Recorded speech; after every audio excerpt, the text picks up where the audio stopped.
ये शिवा. अरे थांब गड्या. कुठं चाललास? माझं तुझ्याकडं काम आहे बघ. हां. बोला ना. रघुराव. काय काम काढलं माझ्याकडं? काही नाही रे बा. तू BSc ॲग्री झालेलास ना? तर मला एक सांग. बियाणं निवडताना काय काळजी घ्यावी? यावंदा मला कापसाचं बियाणं निवडायचं आहे बघ.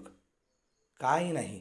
बघा, आपण जसं परिवारामध्ये लग्नासाठी मुलगा अथवा मुलगी पाहताना त्याच्या पारिवारिक विचाराचा विचार करतो, तशाच पद्धतीने बियाणं निवडताना सुद्धा त्या कंपनीचे मागचा इतिहासाचा विचार करावा. त्या कंपनीने आत्तापर्यंत किती चांगले बियाणे आपल्यापर्यंत पोहोचवलेले आहेत, आणि म्हणून अशा पद्धतीने विचारपूर्वक बियाण्याची निवड करावी. बरं, मग अशी कोणती कंपनी तुझ्या नजरेत आहे का? हो ना. बसलेल्या नंदीची निशाणी घेऊन आलेली नंदिनी सीड्स ही कंपनी गेल्या 48 वर्षापासून बियाणे क्षेत्रात फक्त कापसावरती संशोधन करून कापसाचे बियाणे देते बघा. आणि या कंपनीने इथून मागे भरपूर दर्जेदार कापसाचे वाण दिलेले आहेत.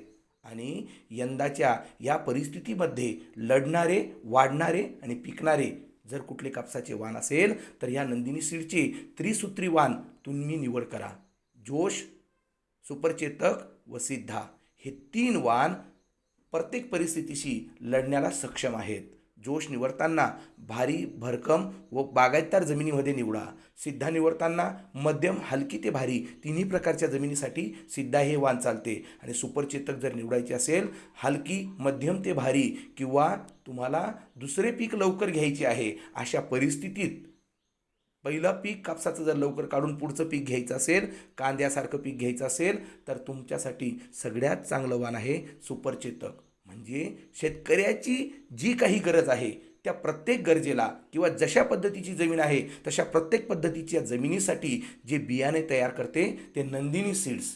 आणि म्हणून या कंपनीचं बियाणं निवडताना निसंकोच बियाण्याची निवड करा आणि आपल्या उत्पादनात वाढ करा. लक्षात ठेवा, दर्जेदार कापसाचे वाण सुपरचेतक, सिद्धा आणि जोश.